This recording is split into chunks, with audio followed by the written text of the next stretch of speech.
You're probably thinking to yourself, oh my god, I do not want to be picked up. But if you guys follow these tips and advice, this whole dance partnering thing will be a lot easier for you. Let's Chicle chat about it. Chicle?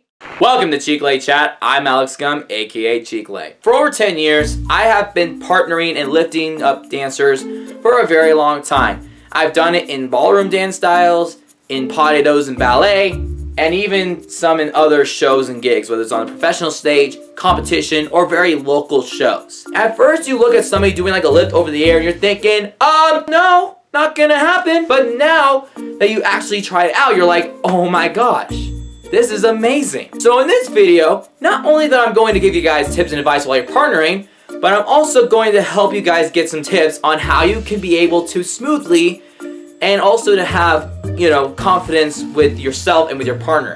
So let's get this going. So my first tip is to have trust, respect, and communication. You have to trust the person that you are partnered up with. And you also have to be respectful to the person that you are going to be partnering with. You're going to make compliments like you're fat, or that you suck, you don't even know what you're doing, or you're going to say something mean to the person.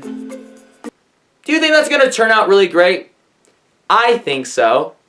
Not. And communication is probably the most important out of the three that I mentioned for tip number 1.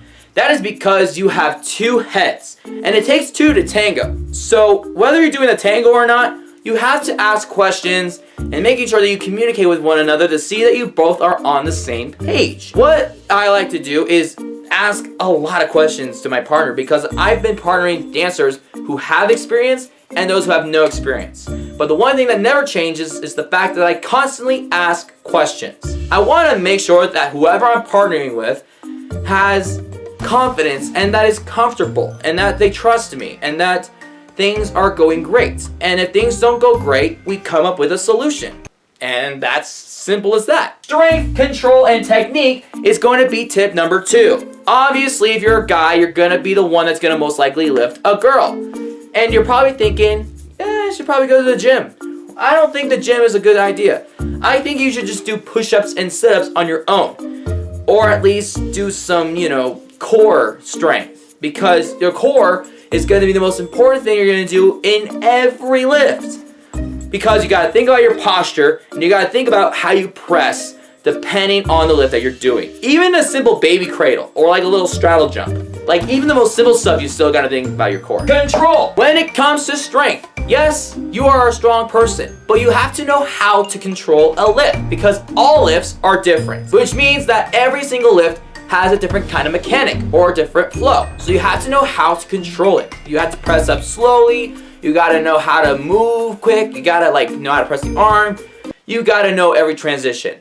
That's what I mean by control. And this goes for both guys and girls. You have to think about your technique. Yes, I'm also referring to jazz and ballet technique that you have to really think about when you're taking a dance class. But what I mean by technique, I mean control and posture and using your core. The girls have to think about their positions, they have to think about their posture, and they have to still think about the minor technique, like pointing their feet and straightening their legs, depending on the picture of the lift. And they also have to think about their turnouts and their flexibility as well. And for the guys, they still have to think about their core and their structure and their posture and the mechanics. Kind of like we mentioned about before with strength.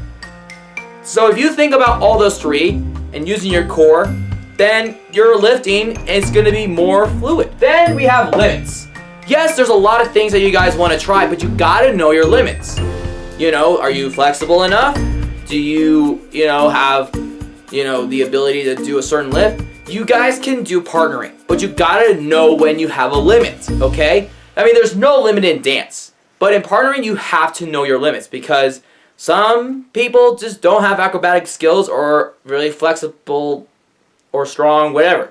So just think about your limits before you do anything crazy, okay? And speaking of doing something crazy, if you're doing something for the very first time, you have to have somebody spot, or you need to have the ability to know spotting. Spot is a term that you use when someone or someone else has to be present to support and to be present when they're trying to learn a lift that they're not used to learning. So you gotta be there to support somebody and to spot somebody when they're doing a new lift. For me, I spotted a couple times, and I mean, I don't have much experience with spotting, but I do know that whenever I spot, I had to make sure that if the guy accidentally makes her fall, I'm there to catch them and I'm there to help them out, okay?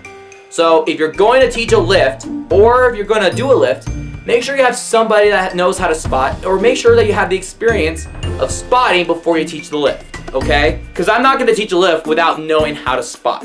Number 8, wait, 1, 2, 3, 4, I'm way off. Awareness is tip number 5. Awareness is one of the major things that both partners need to have. Now, they cannot be, anxious or concerned, but they need to have certain awareness in case of a situation when things go wrong. So let's say that you're in the middle of a lift and you have a little slip. You're about to get into an accident, or you're gonna make a mistake. You gotta figure out how to cover that up, or you gotta make sure you at least try to set the person down before something bad happens. Most of the time when things go wrong, I have to tell them down, down, down, down. So I tell them to control them going down, and because I want to make sure that not only I hurt myself, but I want to make sure the other person doesn't hurt herself or himself. If I'm picking up Jace.